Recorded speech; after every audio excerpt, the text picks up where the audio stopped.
What's going on, everyone? Welcome to a brand new episode of Show Me the Crypto. On this episode, live on location at the Blockchain Futurist Conference, we talk to Brandon de Silva and Wei Xie of AI Arena. It was a great conversation. All what were some of your takeaways?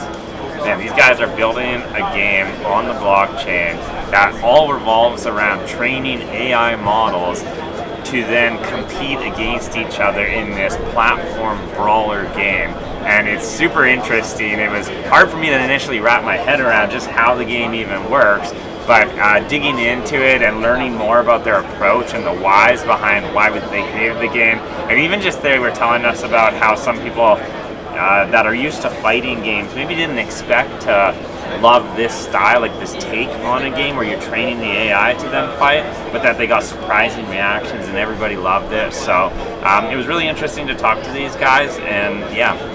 What about you? Yeah, it was a great conversation, and like Ulf said, initially we were thinking, is this game actually going to be fun? But they really dove into the use case and who might be interested in this type of game. Also, we got into all sorts of other things, talked about why the future of Ethereum is very bullish. We know you're going to love this episode. Show me the crypto. Show me the crypto. Show me the crypto. In a world on the brink of disruption, two men will bring you clarity by interviewing some of the most intelligent and influential names in the blockchain world. Welcome to Show Me the Crypto with your hosts, Wade Patterson and Ulf Lanegren. Well, hey everyone, welcome to a brand new episode of Show Me the Crypto. We are live on location at the Blockchain Futurist Conference with Brandon de Silva and Wei Xie of AI Arena. Gents, welcome to Show Me the Crypto. Thanks for having us. Happy to be here. Yeah, stoked to have you both on. And so Brandon, I'm going to start with you. Can you tell us a little bit, we're on day 2 of the conference. How's the conference been so far for you? Honestly, I'm loving the conference so far. A lot of great booths. Some people we already know, some people we work with here. Yeah, it's just great to see everyone kind of showing out, showing what Web3 can offer.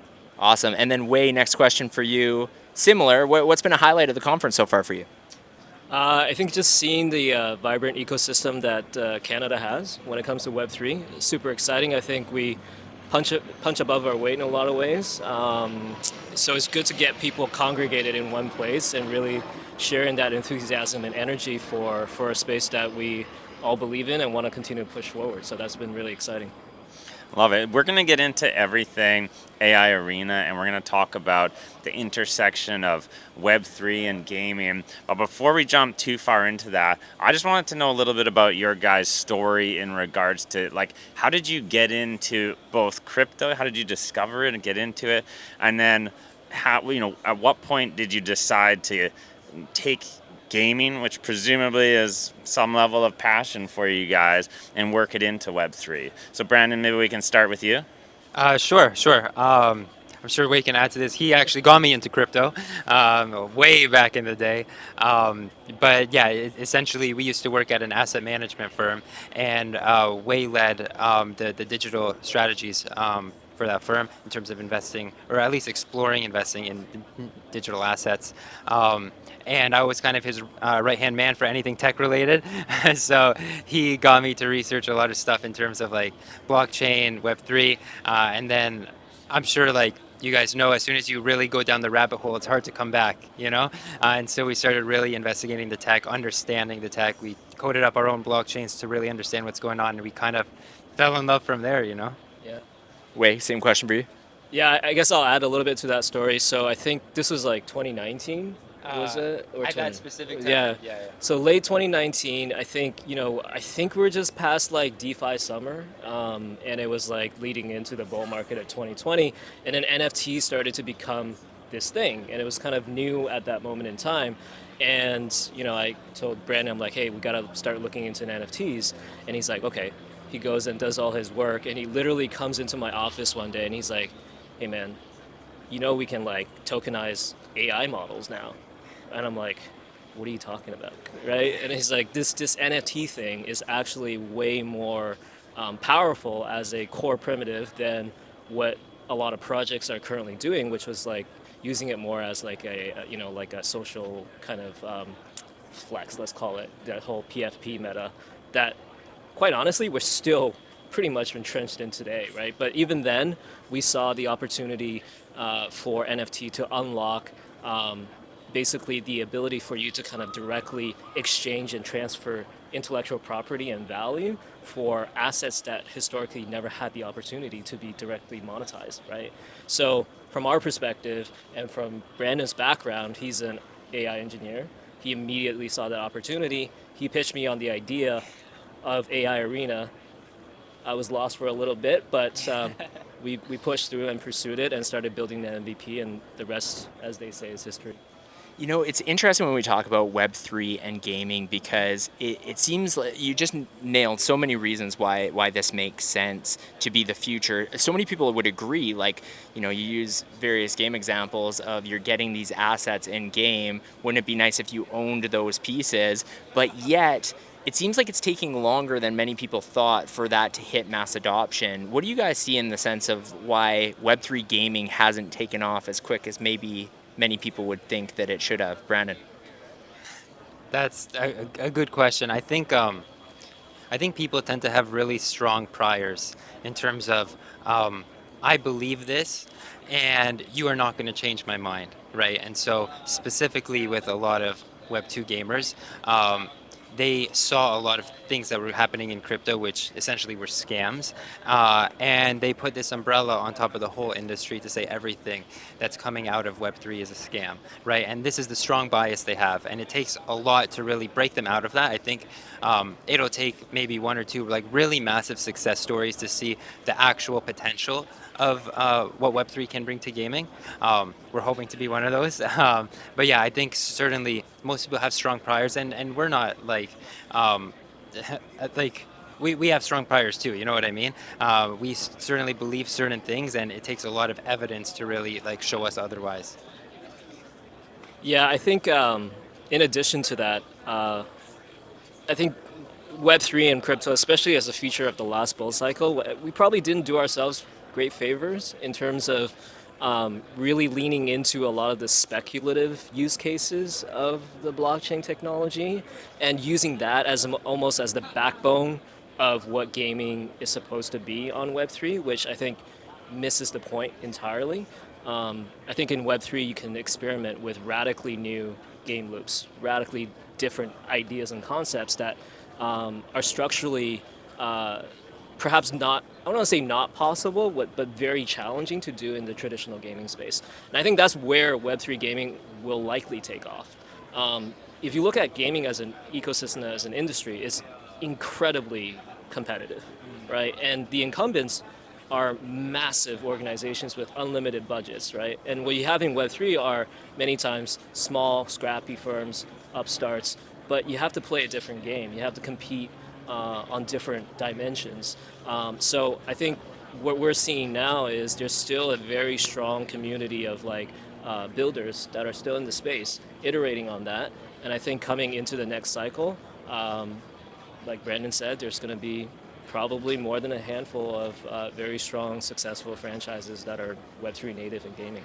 I think that rolls perfectly into asking the question around what is AI Arena, because what you guys are doing with it is not a typical game. Like, it's not like you don't go buy an AI Arena type game for your Xbox or your PS5. It's very unique in the approach, even just the game mechanism. The AI is a big part of it, and so I'd love to, I mean, we touched a bit on the gaming part just now, but I'd love to learn more about the AI aspect and how, you know, the training of AI works into AI Arena. So for those, let's pretend we're talking to someone who has no idea what AI Arena is. Can you just explain how it works and what the game's all about? Yeah, absolutely. And feel free to follow up if I miss anything. But basically, AI Arena is a player versus player platform fighting game. And for those who don't know, platform fighting game is like you have fighters that are on a platform, and the intention is to knock them off the platform, right? So that's the type of game that we're building. Now, the core game mechanic is actually to train an AI to fight on your behalf. And the way you do this is by actually playing the game and showing it how to fight. right? So you yourself, you're playing the game, you're demonstrating techniques, combos in certain situations, and your AI is learning from you and learning how to fight like you. And the intent is basically to train the best possible fighter you can to compete against other fighters that other people are training from around the world. Interesting. And so I guess just further to that, like, what would be different in that sense in being successful given that AI method versus just like being like a top online player beating all the opponents? Like, what's the difference of what would make somebody a skilled player in the first example? Like, what makes it unique with the AI side? Yeah, I think the best analogy I can give is that in like a traditional platform fighting game, let's take the example of Super Smash Bros. Right? Like the player is directly controlling the character in the competition itself. So it's almost like in sports, you're the player on the court. In AI Arena, you're playing more of the role of a coach. It's behind the scenes, but it's not.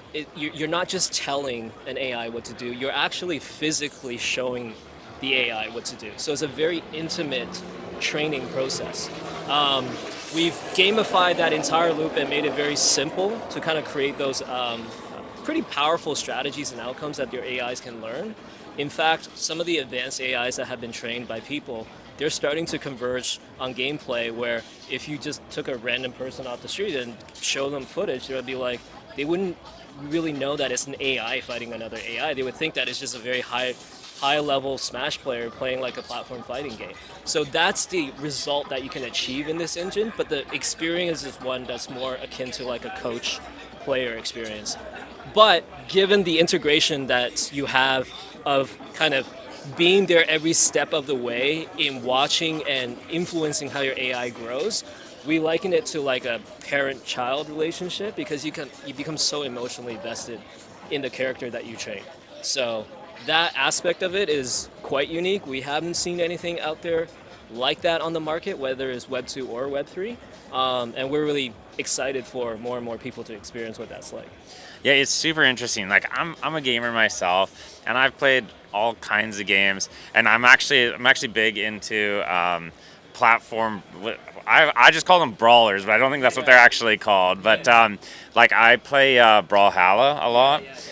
Like most days of my life, and looking at an AI Arena, I mean, looks very similar in nature. It looks like a fun game, but for someone who is used to like being the player, I was kind of like, and please, like, I don't mean this in a negative way, but for me, I'm like, what's the fun in training versus doing? But is it just that it's not meant for a player like me who maybe wants to be the person in control of the brawler? It's meant for maybe someone who's more into almost like a simulator type game where you are like I was thinking when you're explaining this, almost like there's a F1 game. It's there's the F1 racing game, and then there's like F1 Manager, I think it's called, and you're basically playing the role, like you said, of like the team manager, and you're making decisions that then the race is simulated, and then you hope your team wins based on the decisions you made. Obviously that's not like a training AI, so there's not that aspect,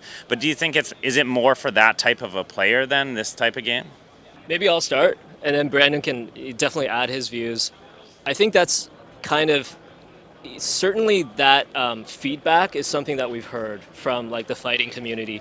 A lot of people come to this game and they do have that initial visceral reaction. They're like, is this really for me?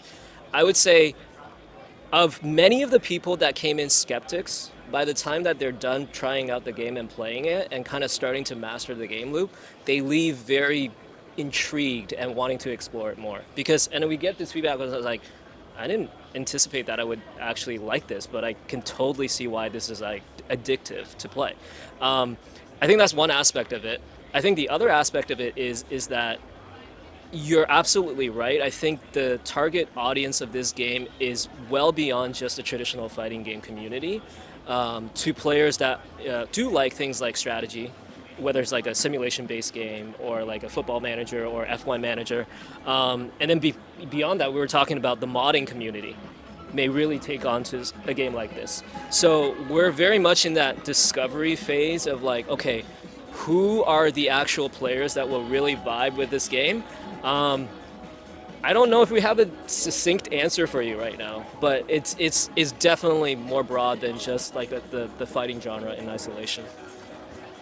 I know there's not much more I can add to that. I think you covered everything I was going to say. Maybe one thing I'd say is I think naturally people that are really good at fighting games will have a natural advantage of this because remember you have to actually show your AI what to do, right? So if you can't string together like a few combos, it's like it's not going to learn it on its own, you know. So certainly it helps that you're good at this stuff. And one thing I'll add is there was like an unexpected like response that we got from users where they were actually like shocked how much they enjoyed it. Part of it's rooted in neuroscience, but basically not having control elicits a bigger emotional response actually when you're watching your thing like do its thing. One of our team members, his name's Michael, he always gives this example of like the parents of like Olympians, they're often more nervous than the Olympians performing. You know what I mean? And it's like you raise this kid his whole life and they're doing their thing and you're just like cheering them on the sidelines. And when I'm training my AI, that's certainly the reaction I give. Like I live stream sometimes and I react a bit too much. Like I need to tone it down, but it's, yeah. Let's talk a little bit about AI in general because it's interesting. Like since last November, when ChatGPT was released, I mean, I feel like that's when the masses really started to understand the power of AI. But you guys were much more in advance of that. This was on your radar. What do you make of like the last year of just the increase in adoption with regard to artificial intelligence? Brandon, we'll start with you. Sure. Well, I do think it's great. Obviously, so I've been doing machine learning since 2016, so it's great that it's starting to kind of like show up in the limelight. Yeah, so I think it's great. I think one thing that we have to be careful about is that there's a lot of negative sentiment around it because people I think are concerned about their jobs. You know what I mean? Where now you see ChatGPT coming up and some analysts are probably looking at that like, oh damn, like it's doing what I do on a daily basis much more efficiently, a fraction of the cost. And so they're justifiably like concerned. I think though that this presents a huge opportunity for wanting to learn more about AI, right? I think it's important to embrace things that they're not going away, right? Like people are upset about it. It's not going to go away because you're upset about it. And so I personally think this is a great thing. It gives people an opportunity to level up their skills so long as you're open-minded and want to accept it. Yeah, I think that's a great segue into maybe talking a little bit about kind of the underlying mission as to why we are so passionate about building AI Arena in the first place. And, you know, on the surface, it is a game. And if you look at the company, which is called Arena X Labs, we're a tech company, but you can think of us as like a gaming studio. But we think of ourselves more as a AI tech company. The mission behind our company is we want to democratize AI, make it more approachable, accessible, easier to understand for everyone. And why is that important? For all the reasons that Brandon just articulated. It's because that AI is going to be basically integrated into the fabric of everything in our lives, right? The issue is the fear that kind of pervades the general population is you generally fear things that you don't understand. So our solution to that is let's use a game, which is basically an engagement apparatus. It replenishes motivation within people because people, once they get vested into a game, they self-perpetuate forward and they want to progress. So why don't we use that as a medium to Trojan horse the education about AI into it? Thereby, the positive externality of that is, yes, you're enjoying a radically new game that's compelling and interesting, but you're also starting to really internalize what AI actually is. Without having to ever crack open a textbook or go and take a course online or what have you.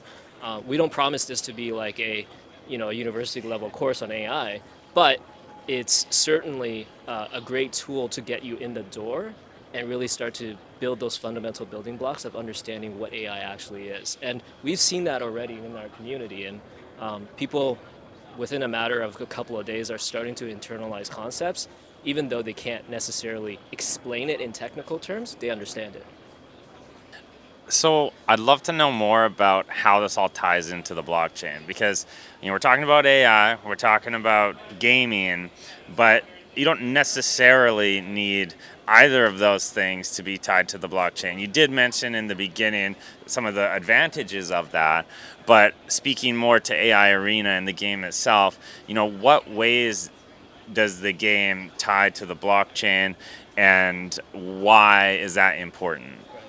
Brandon, you want to start with like the couple of reasons why you wanted to tokenize AI in the first place? Sure, sure. Yeah, I think it's important to start because actually when we started building this, it was like it kind of needed to be on the blockchain for a few reasons. The first one was to give people an opportunity to make money with machine learning.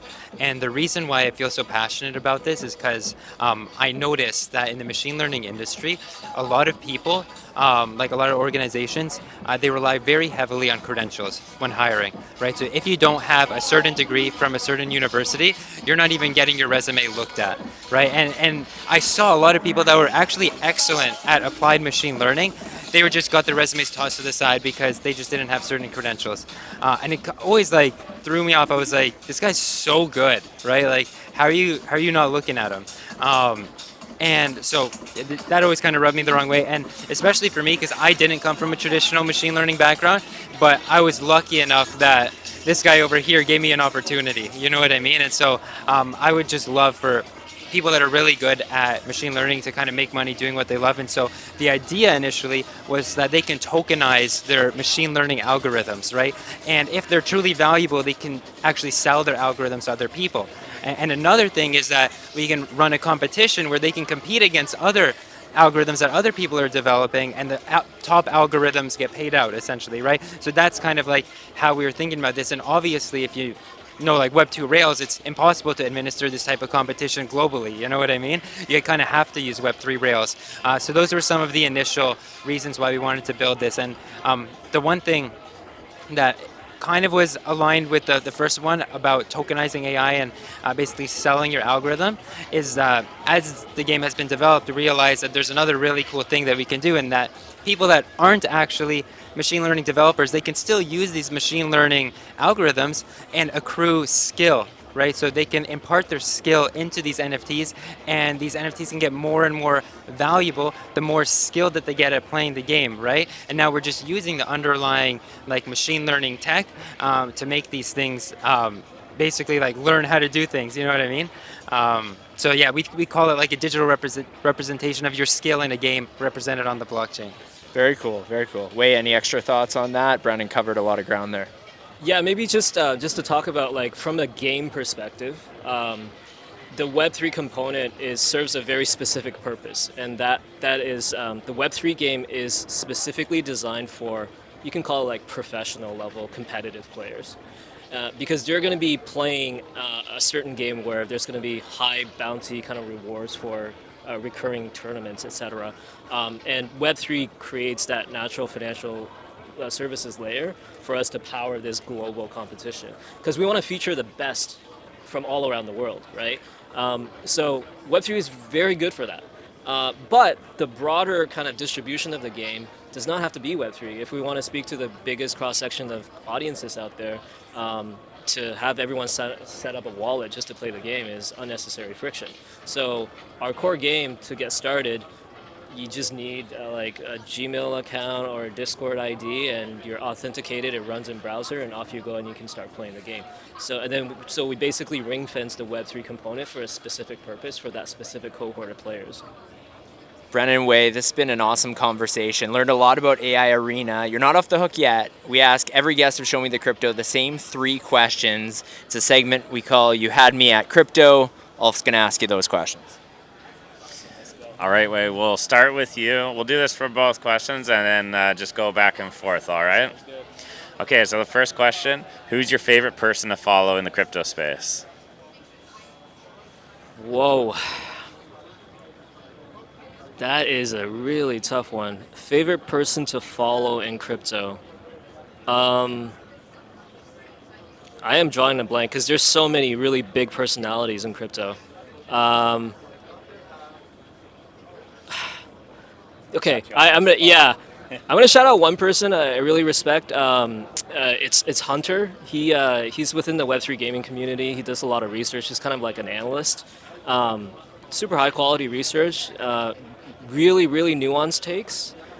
He's been growing his followership in a bear like a champ. It's really impressive to see what he's built. Really respect everything that he puts out. So I try to engage with him as much as possible. Really like his stuff. So maybe not someone that's on everyone's radar, but if you're following like gaming, NFTs, definitely worth a follow. I was gonna say Wei, but that's a bit of a cop out. So I'll say Jonah. He covers Web3 and gaming. I mostly really like following him. He has like really like spicy takes, and his comments with respect to other people it's very entertaining. And I like the guy. Nice, nice. All right, second question. What will the price of Bitcoin be 10 years from now? Oh my goodness. I think any number I throw out there may be underestimating what it could be. So I think, look, you go back to its core use case as a store of value. The scarcity aspect of it, obviously the next halving is coming in a few months in 2024. Right now, like Bitcoin has already achieved its status as a store of value asset. If more and more people migrate into the digital financial services realm, it's digital gold. More value and wealth is going to be kind of seeking refuge in these type of assets. So once the supply starts to diminish, you get that kind of natural supply squeeze, right? So in 10 years, either it's probably a bit binary, you know, and maybe there's like a catastrophic technological social attack vector that we can't see yet. But if it survives that, I think you're probably talking like 7 digits plus in 10 years. That's kind of my thesis. Nice. Love it. 1.8 million. There we go. 1.8. I like it. All right. And the third and final question. What is the most underrated project in all of crypto? And no AI Arena, but anything else is welcome. Wow. Okay. That's really, really tough. I'm going to give a kind of a cop-out answer. And I'm going to say ETH is still very much underappreciated. I think people are sleeping on ETH. First of all, for anyone who's like a newcomer to crypto, you don't have to ape into anything. Okay, just hold Ethereum and Bitcoin, and you'll outperform basically 99% of the people out there. Anything else you do is probably net negative to your wealth over time. Secondly, ETH, to me, is basically digital sovereign money. I think we're probably migrating towards a world where, we're probably going to be talking about Ethereum as the default reserve asset of the world as opposed to U.S. treasuries in maybe like 5 to 10 years. So if that happens, ETH price has an order of magnitude to go up. ETH yield will come down and become the risk-free yield. And I don't know, is that a 10x, 100x from here? I don't really know, but I think the upside is tremendous. Now, at the same time, downside is actually very modest, in my opinion, especially given where we are in the cycle. So, I mean, just put all your wealth in ETH. You're gonna be doing pretty well for your crypto portfolio. Not everything, but like this is not financial advice, but that's my personal view. Yeah. That was my answer. I can still say ETH. Yeah. Well, I'm like somewhat of an ETH maxi. Just because it's so hard to recreate the network effect. You know what I mean? Like, and I was one of those people that tried spreading my bets early on a lot of L1s, but over time I've more and more just concentrated on ETH. Again, this is not financial advice by any means, but it's just, I think ETH just has such like a head start. It would be really hard to overcome it, in my opinion. Great answers. Gents, thank you so much both for being on this episode of Show Me the Crypto. Appreciate it. Thanks for having us. Thank you for listening to Show Me the Crypto. Please make sure to subscribe as well as rate and review this podcast.